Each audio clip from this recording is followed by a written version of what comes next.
The air code E35 on a washer indicates that the pressure switch has detected an overfill and water leakage in the washer compartments.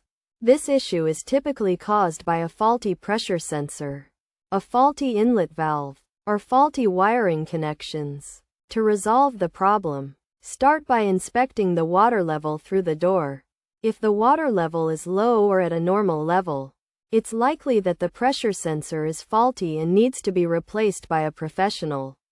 Next, inspect the inlet valve by observing it through the door and checking if it continuously fills the washer. To do this, unplug the washer from the power outlet and see if it stops filling.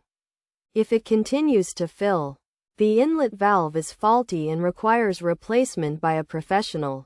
Additionally, check the wiring connections by draining all the water from the washer with the door closed. Then opening the washer to inspect the wiring connecting the control board to the water valve.